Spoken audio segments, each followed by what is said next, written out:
All right, you guys, welcome to team meeting. Thank you for coming. Let's go over some numbers really quick. Some exciting numbers.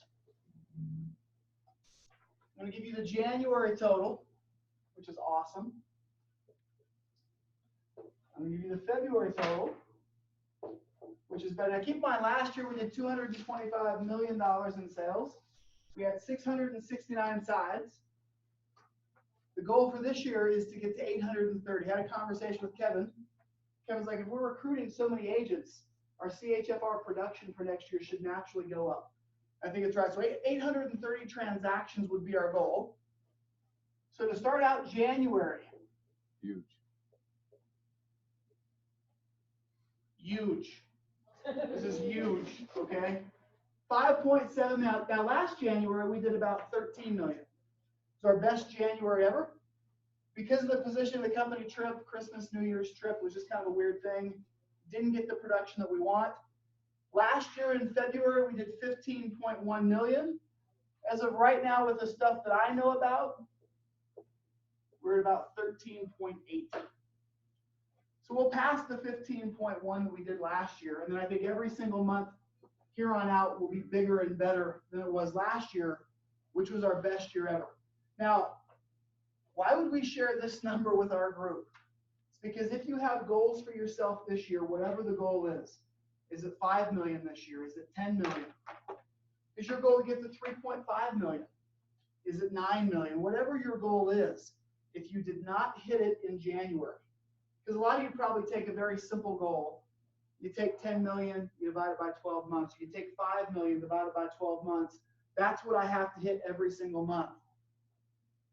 But what it doesn't count is the X factor of momentum and the X factor of the season.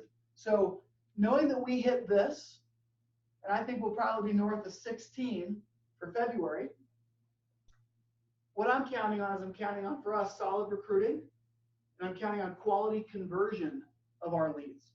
And so to help with that, what we've begun to implement is advanced training 3 times a month. Now, there will be no advanced training this Thursday because this is a training week for us. The next training will be Thursday, February 8th, from 2 to about 3:30, 4 o'clock. And Jared will be doing that advanced training. And then the following Thursday, we're going to have an agent teach advanced training. So if you have an interest in teaching, if you have a skill that you want to share, let us know. I think we'll even start doing some panels of these advanced trainings just so we can focus on different topics with a group of 3 agents. But here's the reality. This will not get us anywhere close to 300 million.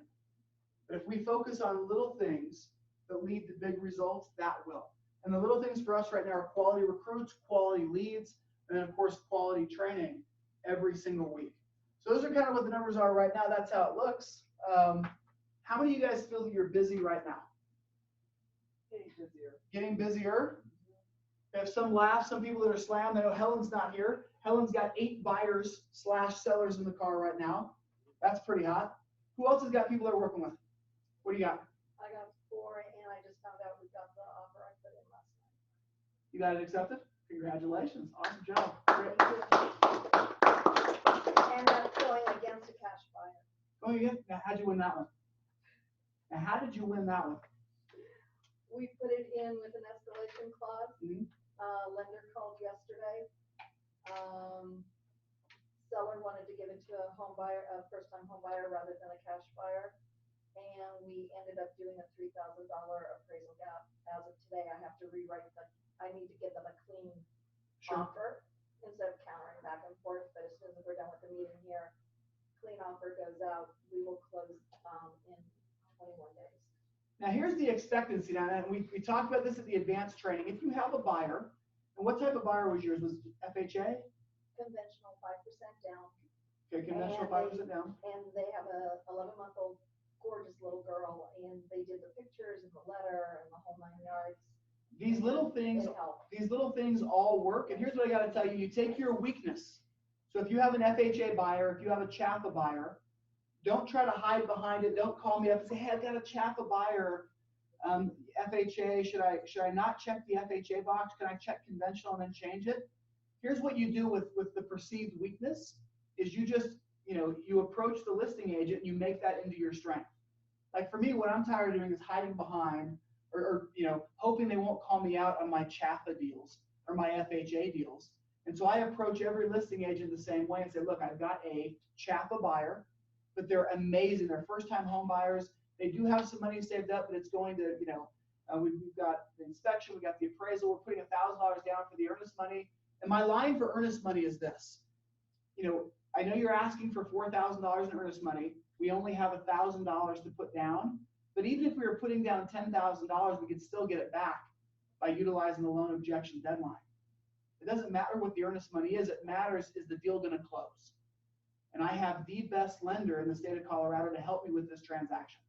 So I can tell you all about my buyers. Is it okay if I have my lender give you a call? I mean, something like that where all of a sudden you've taken something that's weak, $1,000 earnest money when they want $4,000, a CHAPA offer when they've got 3 or 4 conventional offers, or a cash offer, and you've made it a strength. So I would say this, just it's your ability to sell it to the listing agent is what's going to get you those deals. Not the buyer with 20% down. Like, why can't I get more of those? I don't know. Why doesn't Santa Claus exist? I mean, here's the point. We want deals, right? Susie, who are you working with? We got a cash buyer out of Texas that's going to Idaho Springs, looking at an income property for them. I've got another one under contract that I haven't given it yet. I've got a gal that I'm showing a condo to next weekend. John's got one under contract, and there's a buy sell. He's working on the buy, and there's Monique, who was supposedly going to do something this month. We'll see. There we go. Yeah. Monique just hangs out, man. Yeah, we'll see. I think it's like a white elephant. I don't know. She'll probably close in a year or two. You know what? At some point you'll close, and then you can celebrate, right? Right. So, Brittany, who you got?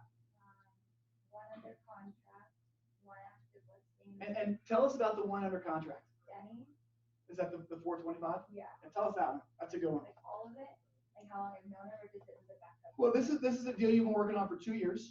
Okay, so this is the thing with nurturing your pipeline and your database. It does not always happen all at once, right? This is a process. Okay, so you nurture it for 2 years. And he started at 200, so I waited 2 years, and now he's 425. God bless America. So this stuff. So he wanted to see a property, and I was in Hawaii, and Kevin showed him, but when they were on the way, it went under contract. Denny, of course, loved it. It was their first time ever writing an offer, that he ever wanted to write an offer to, of course. Right. So called the agent and said, hey, are you open to a backup offer? My client wants this house. They accepted our backup offer, and then less than a week later, we were in the primary position. Cool. Now, a round of applause for Brittany. Nice job. Now, was it a fully executed backup or no? It was not. The listing you could sign, the client never did. Okay. So no. But, I mean, I was just in communication with the listing agent the whole time. I knew when the inspection was called that day, he hadn't heard back. So it wasn't like over the top to no one by any means, but definitely reaching out to say, hey, we're still interested. If anything comes up, let us know. Let me interject for one quick second. So the offer you found out, this is the important part when you're putting in backup offers. Are you asking the agent questions? Hey, what are you under contract for?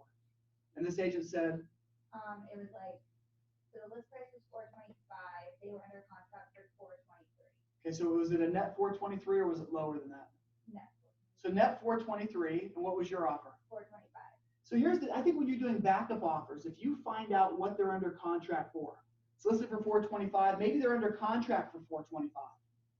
We're going to offer 427, right? If they're under contract for 424, maybe we offer 426 or 427. But offer a couple $1,000s above, because that way, if there's issues during the inspection, the listing agent has a deal in their back pocket. Hey, seller, we don't have to do this. We've got another buyer who's willing to come in with more money. So that's what happened in this situation. Under contract for 423, wrote the backup for 425, and then a week later, they called you up and they said, hey, we fell out. How many buyers are falling out right now, by the way? A lot. A lot. Because they're overbidding, they're getting buyer's remorse. Oh shit, I'm overpaying. And all of a sudden they fall out. So if we have the backup offer, and that goes back to the importance of over communicating everything. Like if I'm super, it's not salesy, but if I'm super energetic, if I'm super likable with this listing agent, they like what I'm doing, they like how I'm communicating, but a cash offer comes in and beats me, that cash offer could still walk. There's no guarantee that it's going to close. Are we writing backup offers? And then are we asking, or are we pushing to get them fully executed? Because if we're not, we could lose them on the back end anyways. But I think if you've got that good relationship like Brittany did with this agent, they're still going to use you should that first offer fall. Does everyone know how to write a backup offer? The verbiage, and you know, maybe what we'll do, Jared, we'll cover that during the advanced training on Thursday. But there's verbiage, there's actually a backup clause in CTME. So if you go down to section 30, there's an orange tab that says like additional clauses. Click on that and there's verbiage for a backup offer. But we'll cover that during advanced training on the 8th. So if you want to put that in your schedule, that would be a good one. Okay, who else has got something good they're working with? Whitney, what do you got? I went under contract yesterday with the guy that I fired a week ago. So you fired somebody Yeah. and now you're under contract. That's the ultimate takeaway. Yeah, I'm not doing business with you. No, please come back. that was. I love that was you. alright. Yeah. So why'd you fire him? This is our third deal together. They were super awesome for the first two. Something changed around Christmas. He wouldn't really let me in, but his price went from $450 to $150, and he wasn't showing up for showings, and he was requesting showings that he couldn't write offers on. And I asked him 3 weeks in a row if we could sit down and grab coffee, get back on the same page, and just kept blowing me off. And finally, like a week and a half ago, I tried to call him, wouldn't answer. I texted him, I'm like, breaks my heart to have to do this, but I just don't think I'm able to represent you. You know, we're not communicating in a way that's gonna find you a house, and you know, and he replied saying, you know, thanks, I understand, I apologize. Reached out to him on Friday, said, hey, did you find a house? He said, no. I said, are you working with somebody? Said, no, we really want to work with you. And I'm like, okay, well, if we're gonna do that, we need to sit down and have this conversation. So grabbed coffee on Saturday, then went and showed him, went under contract yesterday. That's awesome. Congratulations. I think we would have been looking for another 6 months. Yeah. Like, it was just, yeah. You know what's interesting is she fired him, but then she still followed up. Like, I love that, right? That's the cool part. Because if you didn't, would he have called you? Probably not. No. But I think it's letting him know that, hey, I want serious buyers and sellers. Now, don't take this as like leaving the meeting and being like, I'm going to fire everybody. And I'm going to go to contract this weekend. Don't do that. He did break my heart to fire him. It is fun though. But you have to be smart. And then I love that we had some strategic follow-up saying, hey, did you find a house? Well, I'd still love to work with you, but we got to be on the same page. Let's have coffee. Let's talk. And then you progress it through. So great job. What do you need a contract for? 150. There you go. So you need one for 450, 150 and stuff there. Is it a rental property? No. No? But it's our third deal together. There you go. Yeah. Who else has got something hot? My stuff is all from past. That's okay. What do you got? Well, I had a mother-son client that purchased property on Idaho Springs and with me, and then so they came back to me to purchase another property that went on market on a Friday. It's out in Idaho Springs, off the grid, and unfortunately went under contract before the call. They made the call to me. So long story short, developed rapport with the seller and listing agent, and we have a backup offer in first position on that. And we even sat down with the seller at the house and had and he got to meet my buyer, and we had a nice conversation next to a nice fire and it's a beautiful house, beautiful view. And then so that I don't know where that particular deal will go. There's a good chance significant chance it could fail because of the kind of property it is and the buyer. Well, and the other thing is you can't underestimate in this market the value of the relationship, right? Oh, yes. So in this case, because they met you, they liked you, you know, these sellers can now stonewall on the inspection because they know they have another offer. So they're either going to get a better deal, which they'll be grateful for, or that first buyer will walk and now you'll pick up the deal. And we have a cash deal. Okay. That helped too. Yeah, definitely does. But it's a double end kind of situation on the first. So that's the seller's has a benefit there. In discussion with the listing agent, it was evident that we would come in at the list. Where's the home sit in Idaho Springs? Like what price point? It is it is now, was it 307?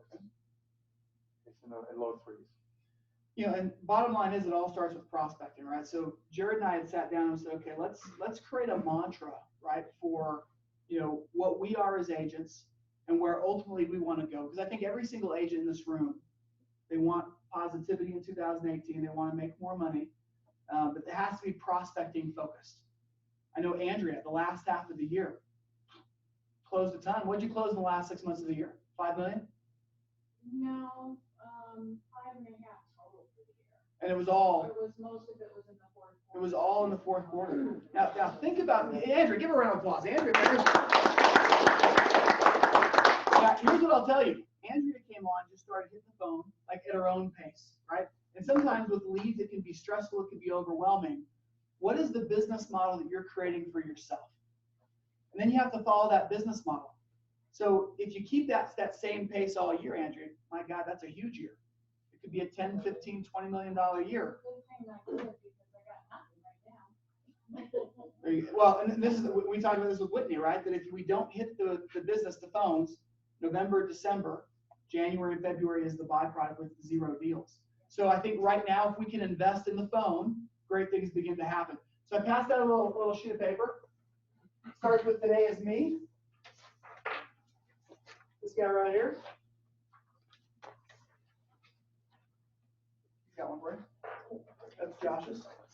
You just steal Josh. Poor guy. Thank you. I want you to read this for you. I want you to think about your business, and is this the way you approach business every single day? Today is for me. Today I build momentum for my business. Today I commit to holding myself accountable. Today I commit to prospecting. Today I commit to setting new face-to-face appointments. Today I do not operate in fear as I use excitement and energy to fuel my business. Today is the day that my business grows. After today, I will never be the same. That is the affirmation that you should be telling yourself every single day.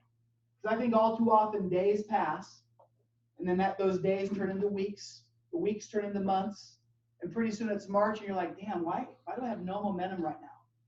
But it's because we fail to see the value in every single day. We fail to attack every single day as if this is the day that's going to create deals for me in March and April and May. Everything you do right now creates spring business. And if we fail to hit little things, then all of a sudden our business dies, and we're sitting there watching other people talk about their business and wondering, man, why is it not happening for me? So Usain Bolt has a great quote. And Usain Bolt was the sprinter for, he won like 3 Olympic gold medals in 3 consecutive Olympics. It was crazy. But he says that when you're or I lost it. Lost it. Jerry, did you cut this out of mine? You emailed it to me. What's up? Okay, here's what he says. He says, he's like the behind the scenes is where the results happen. The competition is easy. Behind the scenes is where the results happen. The competition is easy. It's in here. Is it in there? Where's it at? The bottom, I read it. In green. Am I like blue? right next to the little swimmer. The work. The work is behind the scenes. The competition is the easy part. Think about that for just a second. So when we talk about the company trip, and everyone sees the people that go on the company trip, okay? The work is the hard part, right? The competition is easy. The competition shouldn't bother you because your results will speak for themselves. So when we see athletes play on the field on a Sunday, we're like, oh my God, these guys are amazing. Okay, that's the easy part for them because they put themselves in a position to play with the best people in the world, right? But all the stuff that happens, their diet, their workouts, just the insane amount of effort that goes into their day is something that most of us can't comprehend. We never see it. Got a great picture right here of Michael Phelps during the Olympics. You guys can look at this. You guys remember this picture? We passed it out. Michael Phelps, who, by the way, eats 12,000 calories a day. He has 3 huge workouts that he does every single day. And it's weird because there's articles about the training that Michael Phelps does, for swimming. And they say that most swimmers do one long session of swimming, and that's how they prepare. Phelps does 3, starting like before the sun comes up and really ending right at the evening. And then you'll see pictures of Phelps eating. He's got this huge plate that's just stacked, and he's just carving, right? 12,000 calories a day. But Phelps does what most people won't, and then he's got absolute focus on the finish line. And look at his competition. This is a South African that Phelps beat in world championships and Olympics. I mean, constantly, this guy was number 2, but look at where that guy's focus is. Look at Phelps. He's not focused on the finish line. He's distracted. So I'm saying right now, if we can focus on the one thing that's going to get us business, it's that mantra that we just read. Today is for me. Today I build momentum for my business. Now, if you don't have momentum right now, if you feel like you're behind a little bit, like, damn, I just haven't been doing the work, I haven't been prospecting, that's okay. What are you doing today? It's not about tomorrow. It's not about last week. We can't get that back. But it's about today and what we can do for today. So today I commit to holding myself accountable. And what am I holding myself accountable for? Or to? To business. I'm holding myself accountable to my family that relies on me. Now, if you don't have the responsibility yet of having kids, it's okay. You still have responsibility to yourself to put food on your table, to put a roof over your head. And if you treat this like a job and you just show up, amazing things begin to happen. Today, I commit to prospecting. Now, notice it said prospecting, not Facebooking or cat videoing or anything else that's weird and goofy that pulls us away from doing what we need to do. Today, I commit to prospecting. Do we have clear goals? Today, I commit to setting new face-to-face appointments. So we talked about this at the advanced training on Thursday. Every single phone call, are we asking for the appointment? And even when we get rejected, like Lisa did a couple of weeks ago, got rejected on the phone, it bothered you, you called, the person said, no, we're not gonna look. Lisa calls him back, secures an appointment. That is what prospecting is. It's not rolling over, but it's fighting through objections and winning. If you're not winning, you're not closing deals. And it starts with the phone. Today, I do not operate in fear. And this is what I see every single day when I interview people. There's great amounts of fear that exist. Fear of I have no leads, my business is dried up. The thing is, at least here, if your business is dry right now, we know whose fault it is. It's yours. You suck. I've sucked before. Hell, I currently suck right now.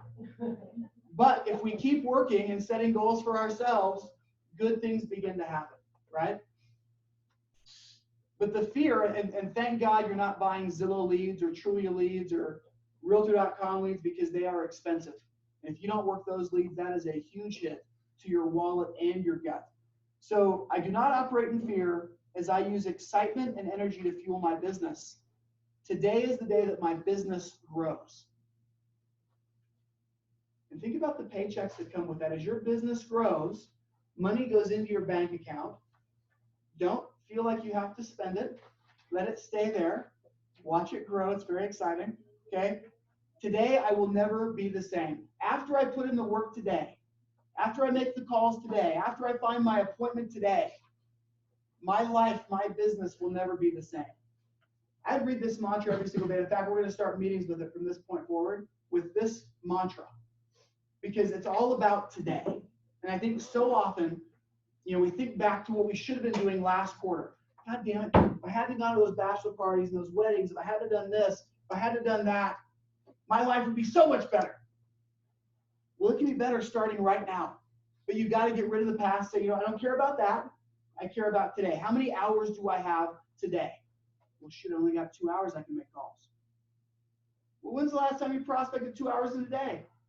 If you're only prospecting 10 hours a week, 2 hours might be a lot. So how many calls can you make in the 2 hours? And can you really progress it? So anyways, great quote from Tony Robbins. He says this: the only thing that will change your life, change your business, change your money, change your relationship is that you must raise your standard. So what is the standard that you have for yourself? What's the standard that you have for your family? I remember as a kid, man, we did not have a lot of money. And it freaking sucked. And I watched my dad go to construction every single day, go to his construction job every single day. In Las Vegas, he'd leave at like 3:30 in the morning to get there at 4, be done by noon. It was 100 degrees plus, pretty much 9 months out of the year. And I watched his body and the toll that it took on his body. I knew he hated his job, but he did it for the family. But I remember my mom and my dad always worrying about money. And in turn, I would worry about money as a child. And I said, you know what? That right there for me is enough to want to work hard, find a job where I can make a good living and never have to have my kids worry about money. And that's what I think things changed for me, because I didn't want to be put in that situation. So the accountability for you would be your standards. Where are they? So this is a ramp up week to Push. Push starts next Monday. This is the meeting that will launch Push next week.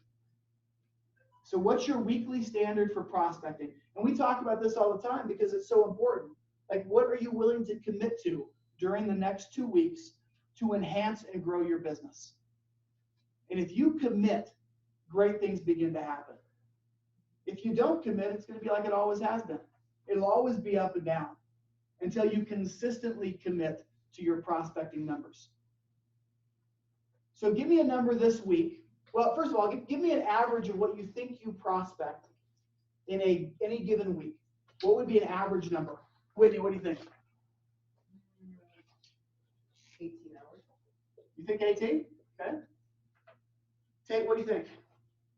Lately, it's only been about 7 or 8, but Okay. I'd like to get it to 12, 14. Okay, so we'll just say 7. Starla, what do you think? Yeah, give it any, like an average. 6 hours, okay? Susie? No. Well, John, because John's prospecting primarily. Right. Okay. Lisa, what are you thinking? 5. 5, okay. Now here's what I love. Here's what I love. Is when you look at these numbers and you think about the amount of leads that you might have in your database. And I always look at it, I always have to look at it positive. Because you can look at it and say, you know, I've got so many leads, I'm just not closing the deals that I want to close. Well, if you're only hitting 5 hours, 6 hours, 7 hours, and you know what else I also love? I love this.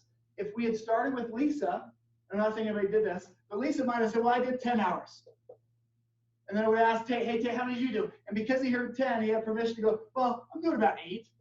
Look at this, 7, 6, 5. If I kept going, honestly, maybe like 1. Maybe like -2, does that count? I go to Prospect, I jump on Facebook for -2 hours. So I love that we got permission to go down. But here's what I look at. How much better can your business be if we put in a little bit more effort? And here's the deal. Doesn't have to be every single week of every single month. But for 2 weeks, give yourself permission to work. Talk to your family. Hey guys, I'm really busy the next 2 weeks. It is our ramp up and push period. So if this is me, I'm doing 7 hours a week. How many hours during ramp up should I try to get? Well, that's push. I would think that's push. So I would think maybe right here was this Tate doing 7? I think maybe try to get like 10 to 12, right? Maybe 10. A little bit more than what you've been doing. Because if we don't ramp up, you're going to try to do big numbers the following week and you're going to hurt yourself. You wind up in the hospital. Something bad will happen.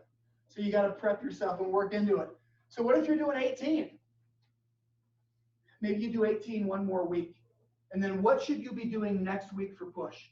What should the goal be? I would say if you're somebody like this doing 6 and 5, maybe you triple or quadruple it. And that number should scare you. Oh God, I've never worked that hard in my life. Yeah, but do it for 1 week. Do it for 1 week and see what happens. So if I'm Lisa doing 5, maybe this week I'm trying to get 7 or 8. And then I'm bouncing to 15 to 20. And whatever number you pick, it's got to be for you. But I'm saying think big. Because what if 2018 could be a huge year for you? What if your goal was 4 million, but if you invested in something like this, what if you did 10 million? Have you ever thought that you could do 10 million? We had a lot of $10 million producers last year. Have you ever thought that you could do $10 million? What would it take? And really, it's a weekly effort, but it's buying into push every single month. It's buying into the hours and the numbers. So go ahead and grab your daily commitment log. This guy right here. This is just for this week. Okay, this is just for the wrap-up week of January 29th through February 5th. You like it? Good. Now, Starla Medina. or just start anyone?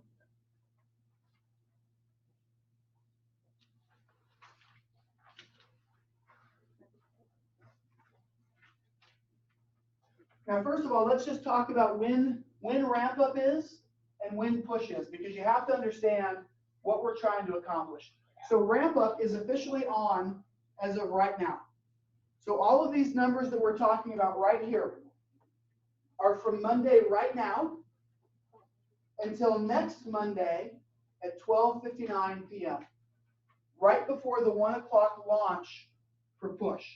Now, one of the things I think we're going to start doing, we're going to start inviting you guys to come in on Monday mornings.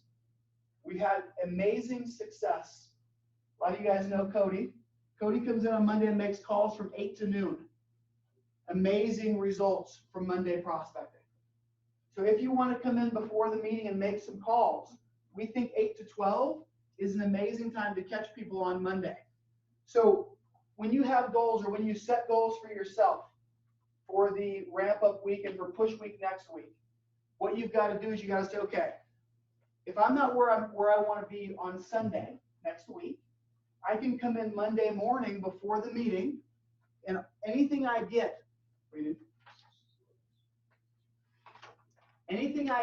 before the meeting would count for my ramp up. Push begins on February 5th, which is a Monday. Anything I get before the meeting on the 12th, which is the following Monday, would count for my push results. So let's look at in the yellow right there. You've got your total face-to-face appointments for today.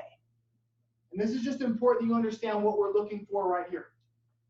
And let's just do this. I'm going to write this on the board here. I'm going to erase January and February.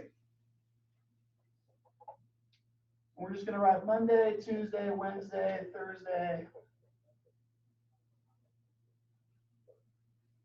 And here's your total appointments. And here's your new client face-to-face appointments. So let's say today you stick around from 2 to 5 o'clock. You're making phone calls. So you get 3 hours of prospecting. And you have to leave because you have an appointment with the guy you've shown property to on 10 separate occasions. Well, you had one total. So in yellow, you had one total face-to-face appointment today. Now, in the blue, it's new face-to-face appointments. So this guy I've already showed it like 10 times, so it's 0. And let's say it was a brand new guy. I talked to him on Sunday. I go and I show him that it's one total appointment. And yes, it was my first time showing that person property. Does that make sense? So I had a meeting this morning before I came here.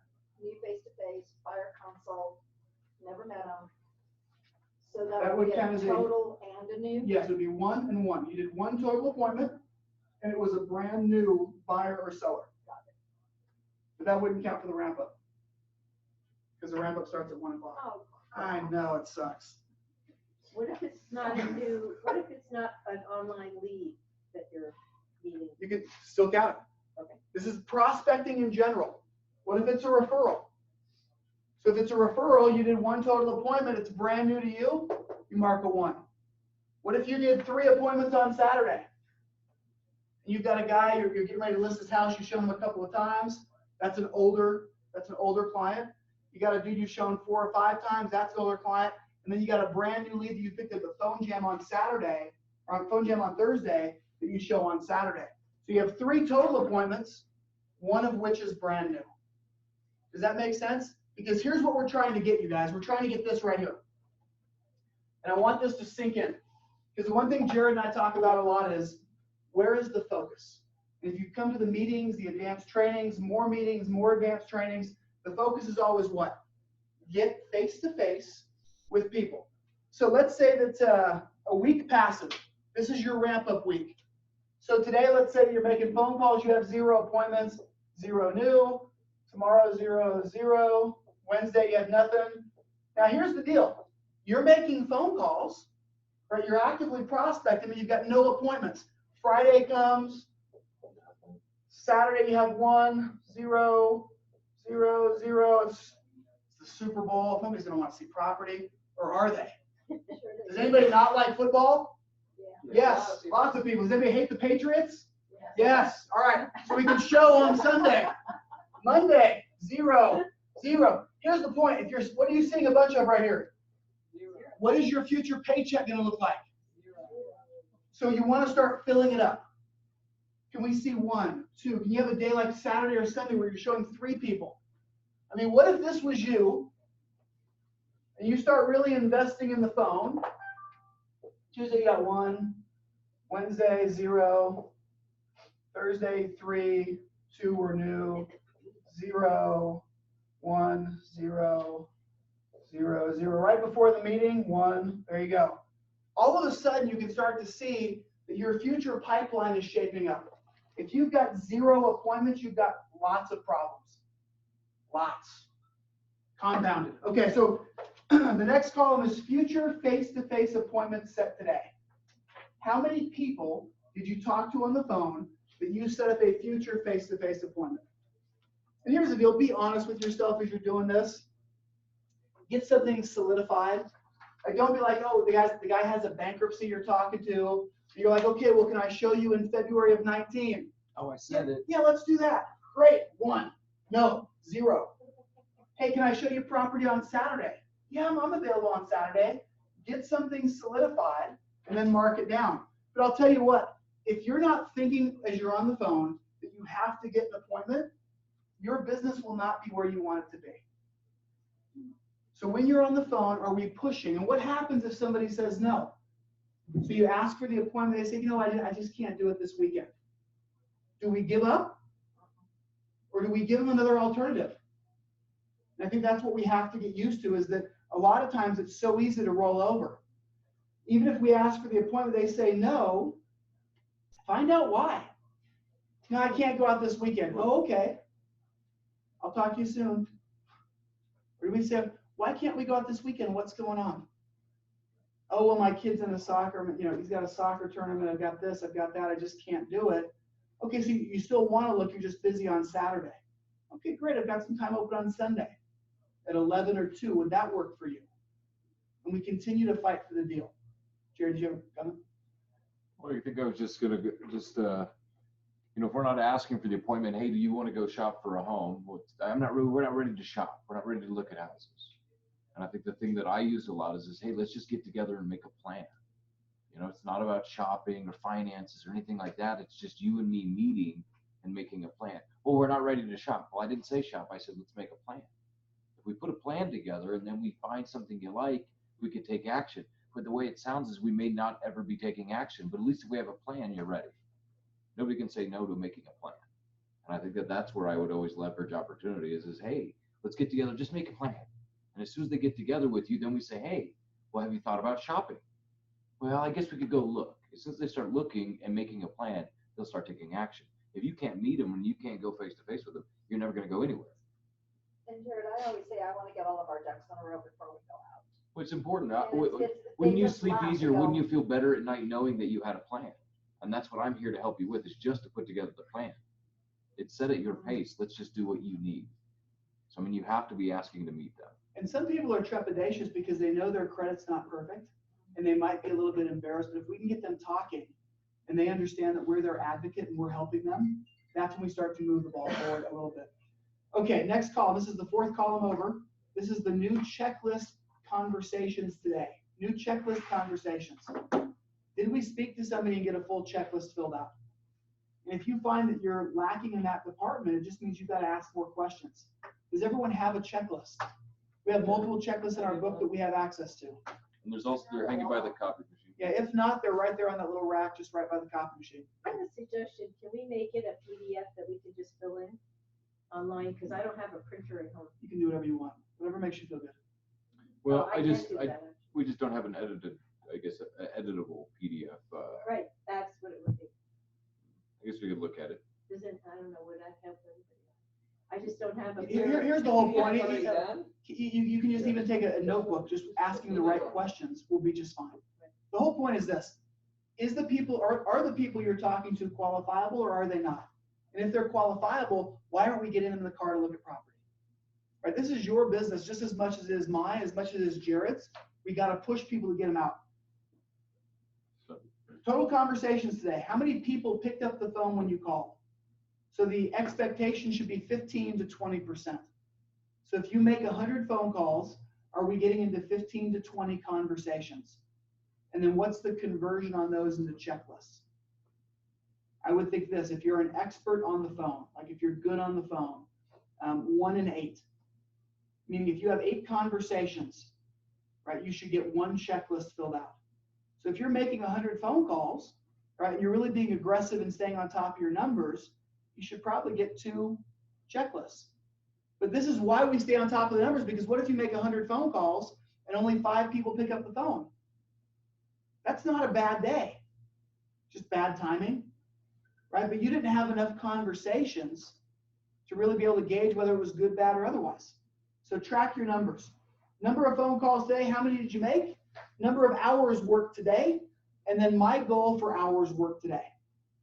So here's what we're going to do. My goal for hours worked today on the far right. Let's go ahead and just fill that out for the next 7 days.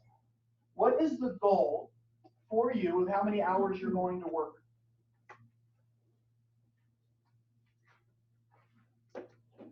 Now we're going to care about this next week. We're going to pass out the exact same sheet and really track aggressively what your push goals are.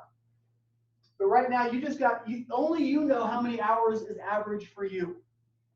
And I would tell you this, that if you're at 5, 6, 7, 10, go up 2 or 3 hours.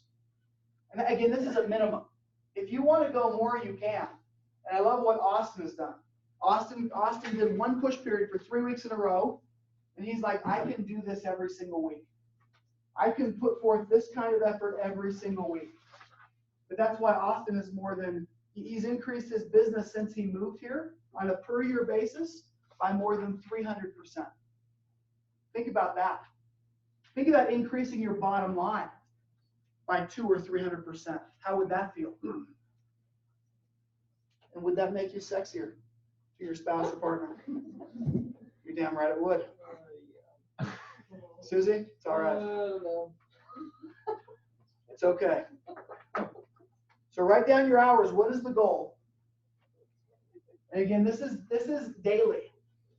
So Wednesday and Thursday, I'd be hitting at 4 to 8, man. 4 to 8 this week. If you want to come in at 2, come in at 2, but try to stay as late as you can. Because something happens, man, at 6:30 to 8 o'clock hour, super good. Super, super good. Now, once you have your hours goal written down, you can go over and you can type in number of calls today. Just kind of pencil that in. Do you guys track that? Do you know how many hours it takes to get through calls? If you're not on a dialer, we've got some guys coming in and training this week that are already on dialers that they go through and they call large numbers in their database off of a dialer. It's way easy for those guys to get through 150 people, 200 people in 3 or 4 hours. But if you're having to manually dial, it's going to take some time. So how many hours, how many calls per hour do you normally make, and what's a good goal for you? And the only reason why it's important is because, again, with a 15 to 20% conversation rate, you've got to give yourself enough chances for the averages to work for you and not against you. Because if you come in, you make 30 phone calls, then you come in the next day, you make 30, and nobody picks up, you're frustrated. Nobody's answering the phone. Maybe the leads aren't any good. I'm just going to go home and think about it. And then you go home and you think about it. Oh, the leads suck. You only made 60 calls. Come on, leads don't suck. You haven't given yourself enough chance to win. But if you came in for 2 or 3 days and you made 300-400 calls, oh, you're going to win. Because now the averages will work for you. You're going to catch, and all it takes is one. It's so funny. It's like fishing. You could fish all day, not catch a thing. This sucks. Then your last phone call, you get a good one. Then that last cast, you catch a fish, like, oh, what a great day. You got a story forever. Same thing with prospecting. The whole day could suck, you catch one, oh, it was all worth it. But if you come in one day, you work really hard, nothing, I've got to come in for day 2 and 3 because now the averages have shifted in my favor, right? So how many calls are we going to make? And then you can kind of work it and say, okay, how many conversations am I going to get into? How many checklists am I going to get? And if you're good on the phone, this is where your business will explode. Now, if you flip this thing to the backside, you've got a push log. And this is where you're going to record everybody. Now, where are you going to keep this sheet? As you're filling it out, and once it's done, like let's say this week is now done, you've got 7 people on here. Where does this sheet go? On your computer, on your desk, somewhere where you won't lose it. Make a separate file folder. And just call it, push results. But every month, are we going through this and recalling these people? Now at the top, we've got the 5 C's. As we're calling, are we remembering to connect with everybody we talk to? Are we remembering to clarify, right, everything about the client, what their time frame is, why that's their time frame? Is there any way well, I'm in a lease, I can't buy for 6 months. Hey, can you break your lease? What's the advantages to breaking a lease? Lock in record low interest rates. We don't know where the rates are going to be in 6 months. Competition in the summer is enormous. Also, you can gain, 6%, 8% in equity over the next 6 months. So are we clarifying? Are we getting a checklist? Are we cross-promoting the lender? And then are we closing effectively? Are we doing those 5 things on every single phone call? So when you have a phone call, you write in the client's name and their phone number. What's their time frame, location, price point? What's their motivation? Do they have an existing agent? What are they doing for their mortgage? And then we're pushing for an appointment. Do you guys know what we just gathered right there? Location. Price. Motivation. Do they have an existing agent? What are they doing for financing with their mortgage? And then we're pushing for the appointment. LP Mama, right? That's the goal on these phone calls. If we find out those things, now we can effectively consult with these people. If we don't find out LP Mama, we're just kind of guessing. Does this make sense why we put it together this way? But now it's all recorded in one place, and you can either transfer it to a separate spreadsheet. You can take this whole bunch and put it into a binder, but do not lose this. Right? And then every month we revisit it, and we've got our very best people right here. Okay, at the bottom of the page, we've got CHFR Boomtown lead actions. Are you doing all of these things as you're prospecting? Maybe it'll act as a reminder for you, hopefully. Right? This is the stuff that will help you with your business. Now you can count all of your call attempts. So for this week, you could do 375 that would get recorded right here. I can't tell you how important tracking is when it comes to prospecting. Whitney, you're a guerrilla marketer, so you know. Like when you're hitting doors, I mean, you gotta track and move quickly. But if you don't hit enough doors, talking about marketing, didn't you knock doors? Yep. Yeah. So you just tracking what neighborhood you're doing, how many houses, because you have to give yourself a chance to win. Same with phone calls. How many calls are you making? So if you made 375 phone calls at a 15% conversion, how many conversations roughly are we having? 55. 55 to 60. Right? If we're getting one checklist every 8 conversations, how many checklists should we get in a week? 8 times 7 is 56. So we're right in that ballpark. So if you did 375, you should have a lot of checklists. How many of those checklists turn into new appointments? You see what I'm saying? It all starts just with the phone and getting engaged. I don't have any momentum, Brandon. That's okay. Make the calls. Momentum you shall have. Make calls. Momentum you shall have. Was that Yoda. Oh, you couldn't tell. And then we do our, it wasn't that good. Then we've got our texts and we've got our emails. Texting and emailing. And if you've got people that haven't been responding, God dang it, jump on and just start texting them. Do both. Call and text. Send over some emails. Do something that's going to get them to call you back. Right, but this is your tracker sheet. Okay, so use that this week. Liz, question? So is this per day? When you're saying five, a number? I mean, you do as many as you could in the day. If you could get 375 calls a day. That's a hell of a day. Okay. Well, they do it. Well, but they're also on a dialer too. They use Mojo, and everybody has access to the Mojo dialer. You know, But but it's really, not free. Don't we have to pay for it? it's $100 probably for a seat for an independent agent. But what does it do? It takes out, you know, it takes out the effort of just like investigating. But you guys can do that. You know, if I'm organized with my effort, and right here it has the lead actions. If I pick an action, organize my leads, and just start making phone calls, and don't spend my time investigating. Wait, should I call? I think the point of this is just make contact, right? Even if I just spoke to you 2 weeks ago, something may have changed, or maybe I didn't get enough information. Maybe I pick up the list that I've already started. Well, hey, we talked last time, I got some of your time frame, but I don't know your motivation or the areas you want to be in.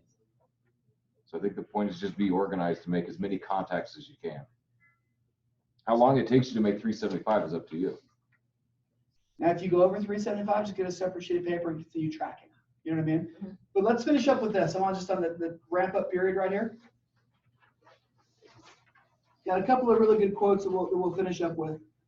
Everyone in the world has a list of things that they think they should do. Right? We probably all have that list. Here's things that I think that I should do. I should lose weight. I should work out. I should work harder. I should. And then you know what? What changes people is when your should becomes a must. And suddenly the thing that you said should happen has to happen. That's when things change. I should make more phone calls. I should be in the office more. I should be trying to connect more with my leads. When all of a sudden, what should happen has to happen, and you put in the work to make sure that it happens, is when your life changes. Because you've raised your standard. So you create your own reality by choosing your future. And not only is it important for you to know that it's possible for you to choose your future, but it's necessary that you work on yourself, that you develop yourself. It's necessary that you get the energy drainers out of your life. The people who don't want anything. We all have those people. Hey, I'm going to try this. A buddy tried that, didn't really work. Well, damn. Right? Who's going to be there to uplift you? If you're hanging around energy drainers, the negative people that never accomplish anything, that always seem to put you down, no good will ever come from that. Invest in yourself this week, and more importantly, invest time in your business. Great things start to happen. If you guys want to hang out, we'll do a little phone jam until about 6 or 7. But invest some time in this week, and we hit push next week on a roll. Thank you so much.